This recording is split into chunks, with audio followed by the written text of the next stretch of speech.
शहर को, पूरे जिले को जंग का मैदान बना दोगे आप? उसकी नफरत में बेगुनाह लोगों को फर्जी मुकदमों में जेलों में डाल दोगे आप? वो हालात बना दोगे कि लोग अपने घरों को जाते हुए, अपने घरों में सोते हुए, अपनी सड़क पर निकलते हुए डरने लगेंगे और ये सोचेंगे कि क्या मालूम ये घर से निकलूं और उसके बाद पुलिस उठा ले। ऐसा माहौल बना तो गया। बहुत सी सरकारें आई, बहुत सी सरकारें गई, बहुत से हुक्मरान आए, बहुत से हुक्मरान चले गए, लेकिन ऐसा सुलूक,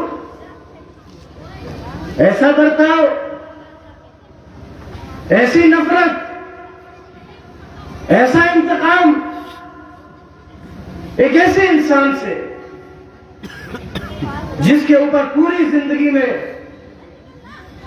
जिसके परिवार पर अपनी पूरी जिंदगी में एक मुकदमा ना हुआ, वो आज माफिया हो गया, वो भैंस चोर हो गया, वो बकरी चोर हो गया, वो मुर्गी चोर हो गया, वो पायल चोर हो गया, वो मिट्टी चोर हो गया, वो शराब की बोतलें चुराने लगा। वाह, कमाल हो गया, कमाल हो गया। और उसके बाद भी दिल नहीं भरा है अभी तक, अभी तक नहीं भरा है दिल।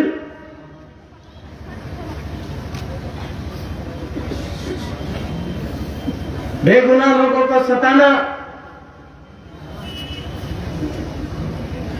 बेगुनाह लोगों को परेशान करना, उनके ऊपर गुंडा एक्ट लगाना, रेड कार्ड देना, मुचल के भेजना। ये खड़े बाबा साहब आप ही के मोहल्ले के,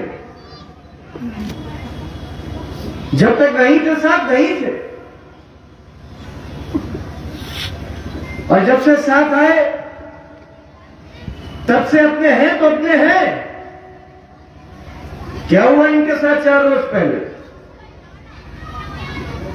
किससे छुपा? पुलिस उठाकर ले गई, एसओजी उठाकर ले गई, रामपुर की पुलिस रामपुर वालों का अपहरण करने लगी। जब यहां मोहल्ले के कुछ लोग पहुंचे तो क्या कहा एसओजी दफ्तर में? क्या हमारे पास तो नहीं है? तो इन लोगों ने लिख के दरखास्त दी कि अगर आपके पास नहीं है तो इसका मतलब है कि हमारे मोहल्लेदार का अगवा किया गया, हमारी तहरीर लो।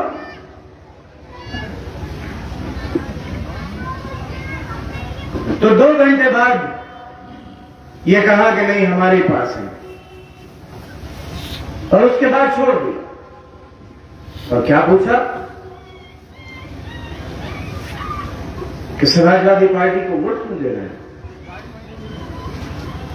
फेसबुक पर उनकी हिमायत में कमेंट क्यों करते हैं? ये वीडियो क्यों डाल दी? मैं तो कहना चाहता हूं आज जिला इंतजामिया से,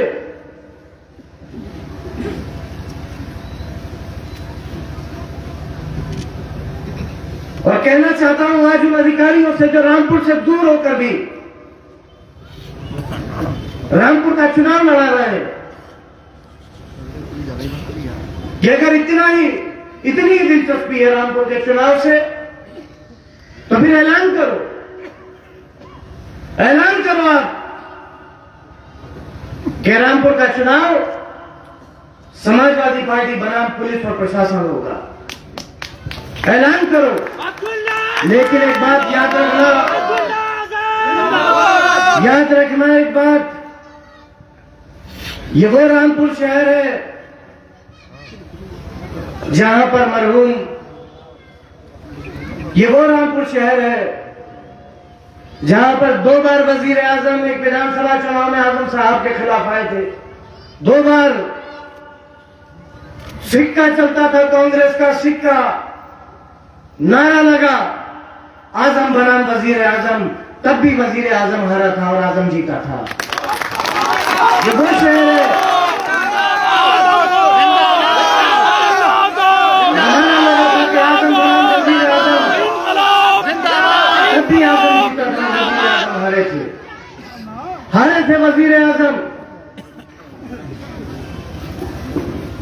ये वो शहर है, क्या गुनाह हो गया? कौन सी आपकी दिल आजारी हो गई? कौन सी आपकी अना को चोट लग गई? कौन सी अना को चोट लग गई आपकी? आपने अपनी अना के खातिर पूरे जिले को जंग का मैदान बना दिया।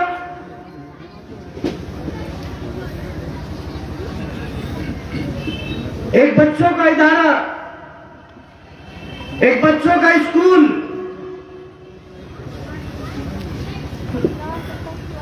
पांच और 6 साल के बच्चों को आपने स्कूल खाली कराने के लिए उनके सरों पर कुर्सी और बैग रखवाकर उनसे भिजवाए।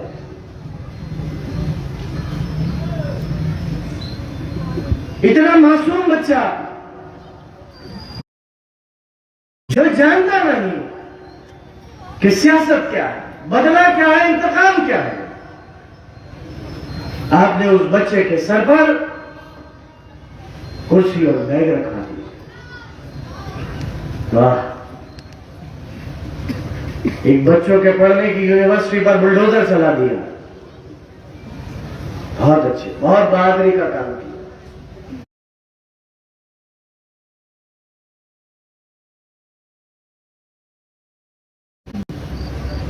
बहुत बहादुरी का काम किया आपने। पूरी यूनिवर्सिटी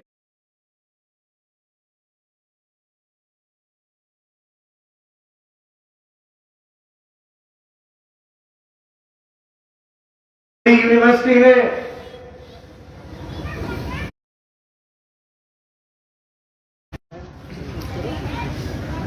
याद रखेगी दुनिया, जो इस दुनिया में आया है उसे आज नहीं तो कल यहां से चले जाना है।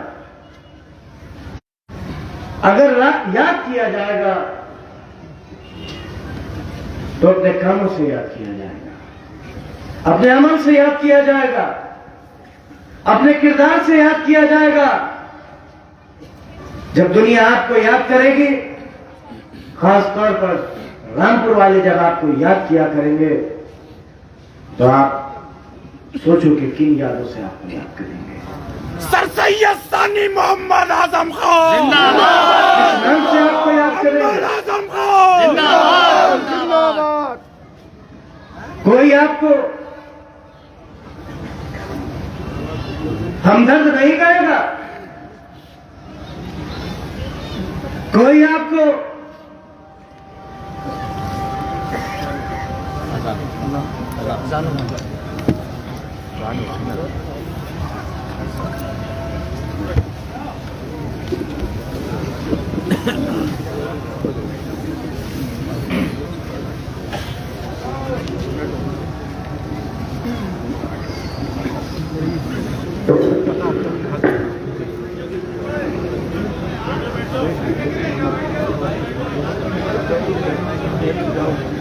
सब लोग इत्मीनान से बैठ जाए।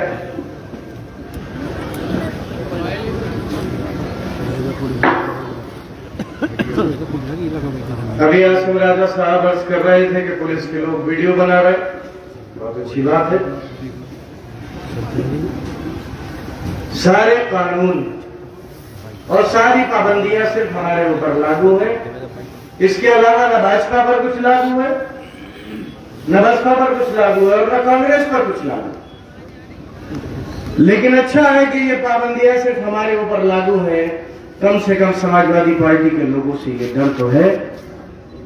अब जो रेस में ही नहीं है उनसे कैसा डर? अभी मैंने एक तस्वीर देखी, मैं स्वास्थ्य से वापस आ रहा था, वो लोग जो अपने आप को सरकार कहते थे कि सरकार आ रहा है,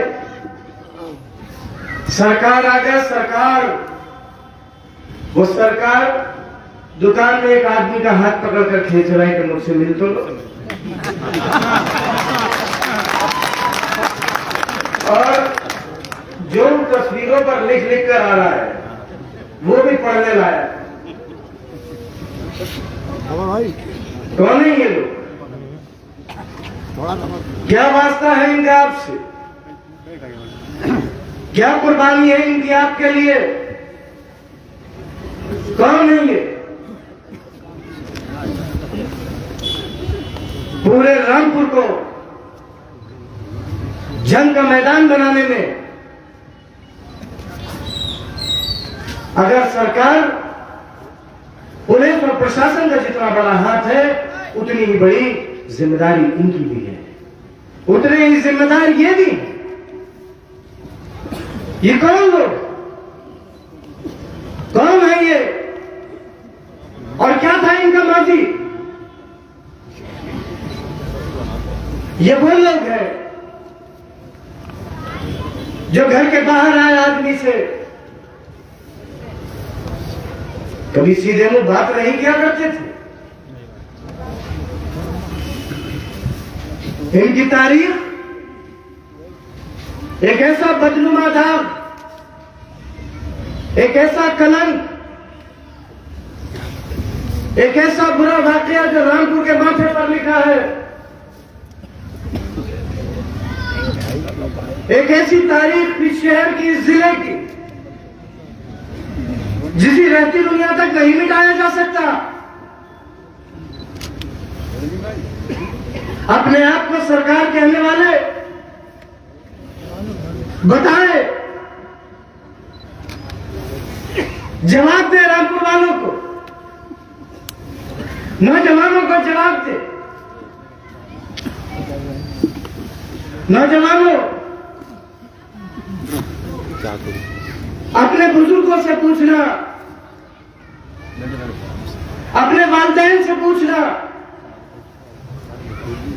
कि कौन बदनसीब लोग हैं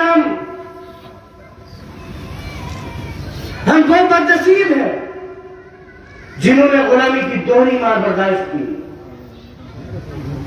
दोहरी मार, हम वो बदनसीब जिनको पक्की सड़कों पर चलने की इजाजत नहीं थी। हम वो बदनसीब है जिन्हें पक्का मकान बनाने की इजाजत नहीं थी। हम वो बदनसीब जिन्हें 8वीं से ज्यादा पढ़ने की इजाजत नहीं थी। हम वो बदनसीब, हम वो बदनसीब है कि अगर हमारे ऊपर मुसल्लत नवाब 1857 में अगर अपने मुल्क के साथ हिमायत करते और उसकी आजादी के साथ हिमायत करते तो ये मुल्क 90 साल पहले आजाद हो गया। हम वो 90 साल पहले आजाद हो गया होता, हम वो बदनसीब है। अब्दुल्ला आजाद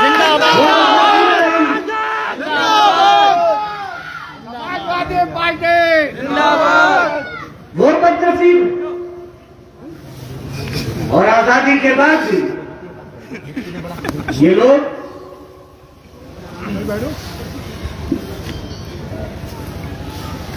सियासी तौर पर मुसल्लत रहे आपके ऊपर।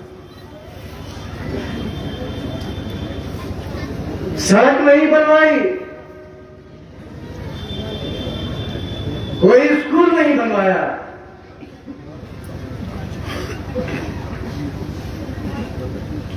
किसी की हिमायत का कोई काम नहीं किया। जब पूछा तो पता चला पूरा परिवार विदेश में। आज आए हुए हैं आजकल मैंने कहा था जब पहली मीटिंग हुई थी कि इस बार में कुछ कसर बाकी रह गई शायद। पिछली बार 2 फिल्में बनी थी, वालिद साहब की और बेटे साहब की। वालिद साहब की रिलीज हो गई, नताइज भी उन्हें सामने आ गए। इस बार दोनों की फिल्म बनी, एक की तो पुरानी है, एक की नई है। दोनों को पिक्चर हॉल भी मिल गए, कहाँ चला रही है उन्हें। और लोग भी इस इंतजार में है कि तुम 14 हो गए। मैं जा रहा हूं आपके सामने, अभी स्वार से आया हूं, स्वार से आ रहा हूं, अभी गवाह हूं आपके सामने।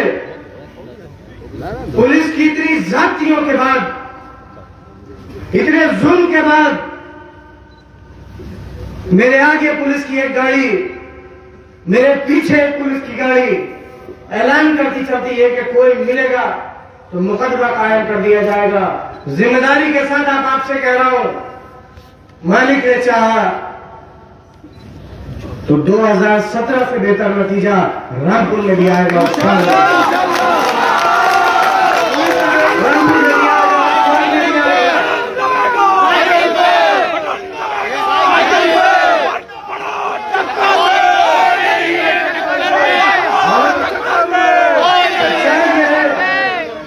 सच्चाई यह है कि बैठने के लिए घर नहीं मिल रहे। कोई शरीफ इंसान, कोई शरीफ अपने घर नहीं बना रहा कि ये लोग अगर घर आएंगे तो दुनिया क्या सोचेगी हमारे बारे में। फिर भी कुछ लोग हैं,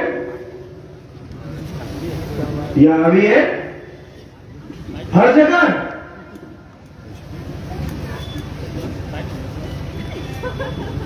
वो खुद ये सोचे कि जब इस दुनिया से जाओगे और अपने मालिक का सामना करोगे तो क्या करोगे, किसकी हिमायत करके आए हो, भाजपा की, एक ऐसी सियासी जमात जिसने नफरत फैलाने में और इस मुल्क को बर्बाद करने में कोई कसर बाकी नहीं छोड़ी, किसी लिए आजम खां से मुखालिफत की खातिर। क्या कहोगे जाकर, कभी सोचा है? ऐसे लोगों से कहना चाहता हूं कि आप जैसे लोग जिम्मेदार हो रामपुर की बर्बादी के। आप जैसे लोग ज्यादा जिम्मेदार हैं बेकसूर और बेगुनाह लोगों को जेलों में ठुसवाने के। जिम्मेदार हैं आप जैसे लोग उस बेगुनाह नौजवान की जान के, जो नौजवान एनआरसी के हुए वाकये में जिसकी मौत हुई, जिम्मेदार हो तुम। जिम्मेदार है तुम्हारे जैसे लोग, उसके बाप और उसके भाई, जिसका बेटा मरा, जिसका भाई मरा, वो उसी मुकदमे में मुलजिम है। जिम्मेदार हैं इन जैसे लोग। ऐलान करो आज। मैं तो नाला पार के लोगों से कहना चाहता हूं, हमेशा से कहा जाता है कि बहादुरों का मोहल्ला है और अड़ जाए अगर किसी बात पर तो अपनी बात मनवा कर मानते हैं। ऐलान करो आज कि ऐसे लोग जो तुम्हारी शहर की बर्बादी के जिम्मेदार हैं, ऐसे लोग जो तुम्हारे अपनों की बर्बादी के जिम्मेदार हैं, इससे हर तरीके का रिश्ता खत्म करोगे। इनको अपनी खुशी और गम में बुलाना खत्म करोगे। इनकी गमी में तो जाना, लेकिन इनकी खुशी में जाना खत्म करोगे। ये तुम्हारे साथियों की बर्बादी के जिम्मेदार है। ये तुम्हारे अपने शरीर नहीं हो सकते, शरीर नहीं हो सकते, तुम्हारे अपने नहीं हो सकते।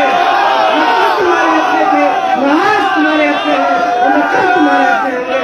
ऐलान करो, आज ऐलान करो, ऐलान करो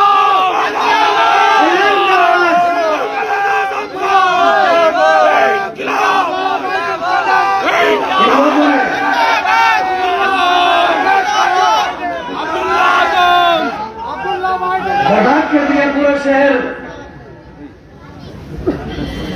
बर्बाद कर दिया।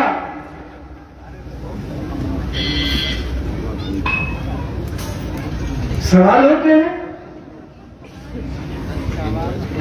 और मैं कहना चाहता हूं कि आने वाली 14 तारीख एक ऐसा शख्स जिसने अपनी पूरी जिंदगी, अपनी जिंदगी के तमाम मकासद और तमाम मकसद, अपनी जवानी का हर एक लम्हा,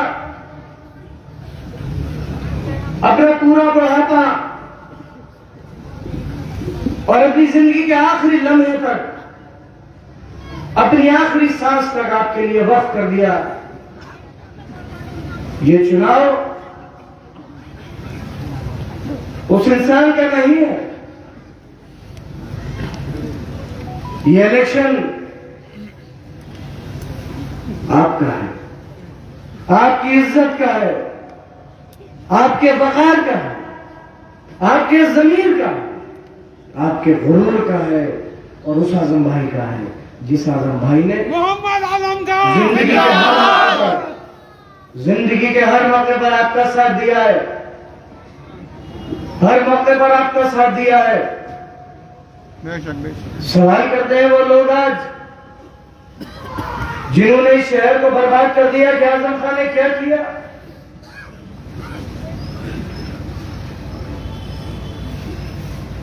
क्या किया आजम खान ने? भारतीय जनता पार्टी के लोग,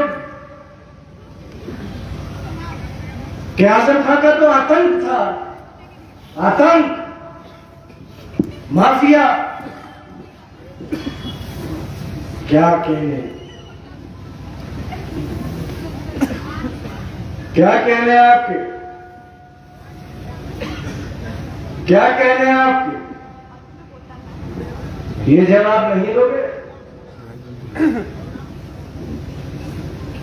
कि इस पूरे जिले में, इस पूरे शहर में, हर गली में, हर चौराहे पर अगर किसी एक शख्स के नाम का पत्थर दिखता है तो उसका नाम आजम।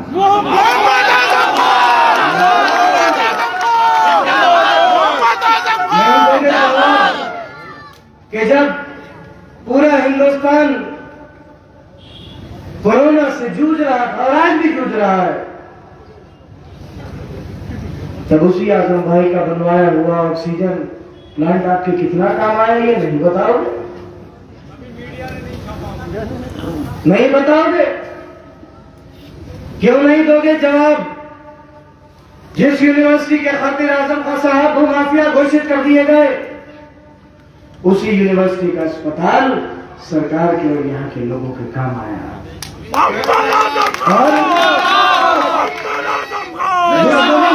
सकती है आजम खान साहब से हो सकती है। उस अस्पताल से क्या दुश्मनी थी? अगर वो अस्पताल बंद ना हुआ होता तो न जाने कितने लोग, न जाने कितने मरीज, न जाने कितने ऐसे अपने जो इलाज से महरूम रह गए और दुनिया को छोड़कर चले गए, वो आज हमारे साथ। क्या खता थी उस अस्पताल की? क्या खता थी उर्दू गेट की? उर्दू गेट सिर्फ इसलिए गिरा दिया गया कि खनन नहीं हो पा रहा था, खनन पे ट्रक नहीं गुजर पा रही थी, बढ़िया हफ्ता बंधा हुआ था वो नहीं मिल पा रहा था। यूं गिरा दिया उर्दू गेट। अगर आपको खनन कराना था एक नई सड़क बनवा देते, नाम बदल दिए, इसका नाम ये और इसका नाम ये। एक नन्ही ईंट पूरे 5 साल में तो रामपुर में किसी से रखी नहीं गई, एक नन्ही ईंट। लेकिन बर्बाद करने को अगर कोई मिला तो रामपुर वाले, यही बात है सर। मैं और पापा, मैंने जिंदगी में बहुत अच्छा वक्त भी देखा है, बहुत बुरा वक्त भी देखा है। मैंने बहुत अच्छा वक्त देखा, मैंने बहुत बुरा वक्त भी देखा। मैंने आज बाय आज की कोठरी भी देखी, अपने बीमार बाप को जिंदगी और मौत से लड़ते हुए भी देखा। मैंने मोर्चा देखा है, मैंने अपने मालिक और अपने अल्लाह का करम देखा है, मैंने लोगों की दुआओं का असर देखा, और ऐसे ऐसे में दुआएं करी जो शायद जिंदगी भर मुखालिफ रहा, लेकिन उसने भी अपने मालिक के आगे उस दौर में दुआएं की। और पहली बार नेताओं को सुनते थे कि सरकार आएगी, ये सरकार आ जाए, लेकिन पहली बार रामपुर का एक आम आदमी चाहता है कि इस बार सरकार जरूर आए। आम आदमी चाहता है कि सरकार जरूर आए, और आएगी, जरूर आएगी।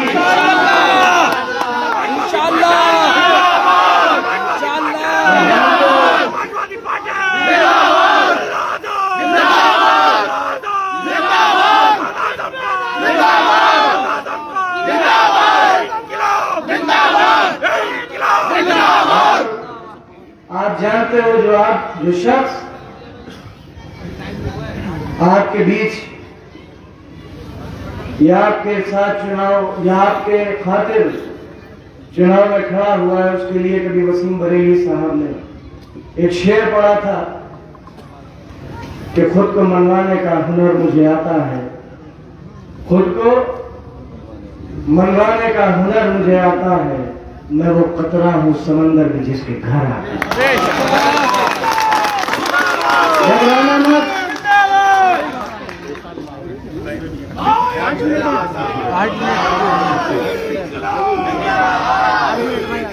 मैं आज सबसे ये गुजारिश करने आया कि 14 तारीख को आपके साथ बहुत जुल्म हुआ है, आपके साथ, आपके अपनों के साथ, आपकी माओ के साथ, आपकी बहनों के साथ, आपके बच्चों के साथ, और नौजवानों तुम्हारे वालिदैन के साथ सड़क पे खड़े लोगों को बेइज्जत किया गया। और पहली बार ऐसा हुआ है कि लफंगों के कहने पर शरीफों के घर में पुलिस कूदी है। पहली बार ऐसे लोग जिनका कोई चरित्र नहीं, उनकी सिफारिशों पर अधिकारियों से कुछ काम निकालने के लिए और कुछ जी हुजूरी के खातिर कि अधिकारी हमारा सलाम ले लें, बस हमारा ये काम हो जाए, हमारी फला एनओसी हो जाए, हमारा लाइसेंस हो जाए, इस खातिर पूरे शहर को भट्टी में झोंक दिया। आए तो अपने ऊपर हुए हर जुल्म का जवाब जरूर लेना, जरूर लेना जवाब।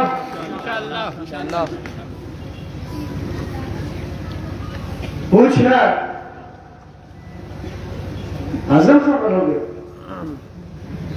असल खबरों पे बहुत किरदार चाहिए असल खबरने के लिए, हिम्मत चाहिए, जुर्रत चाहिए, ईमान चाहिए।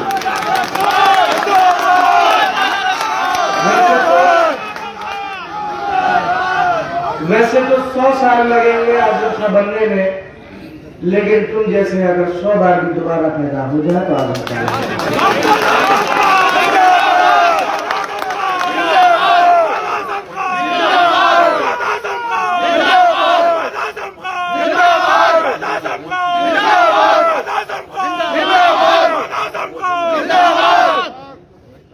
मेरी दरख्वास्त है सबसे, किसी के पास कुछ नहीं है, गाड़ियों में सिर्फ एक ड्राइवर बैठा है, मैंने अपनी आंखों से देखा है, अपनी आंखों से देखा, सिर्फ गाड़ियों के काफिले चल रहे हैं, गाड़ी में बैठने वाला नहीं है, और एक तो दुकान में से हाथ पकड़ के खींच रहा है।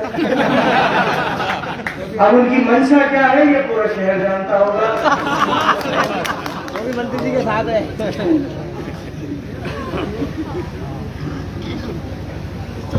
जो गुल्लक खाली होती है वो खनकती ज्यादा है, कभी भरी गुल्लक नहीं खनकेगी कि 8-10 दिन है, खनक लेने दो इन्हें। जब 10 मार्च को इनकी गुल्लक खुलेगी तो जमानत जब्त होगी इंशाअल्लाह। इन्हें सबको कर लेने दो।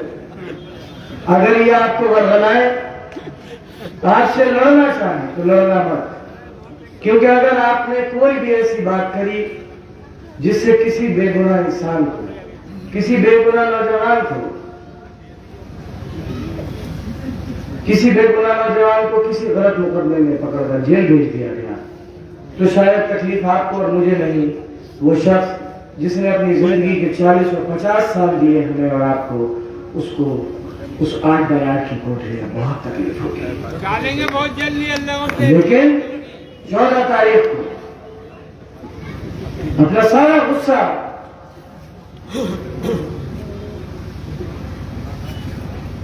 अपना सारा इंतकाम उस बटन पर लिखा। छुट्टी लगाने मत जाना नैनीताल, बहुत से चले जाते, छुट्टी लगाने नैनीताल नहीं जाना, सबकी छुट्टी करनी है इस बार।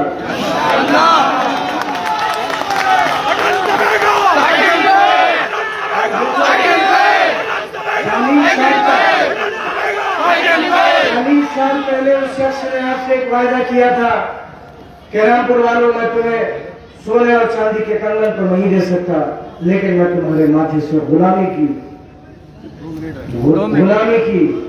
हर निशानी को मिटाकर रख दूंगा। और मैं आज आपसे वादा करता हूं कि इंशाअल्लाह जब तक जिंदगी रहेगी आपको अपने सांसद और विधायक की वजह से कभी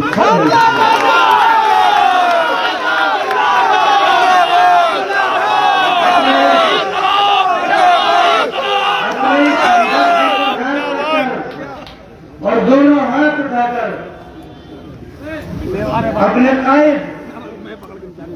अपने कायद का वो नारा जो हर चुनाव के पहले जलसे में लगता था और जिससे बड़े बड़े इंकलाब आए, इंकलाब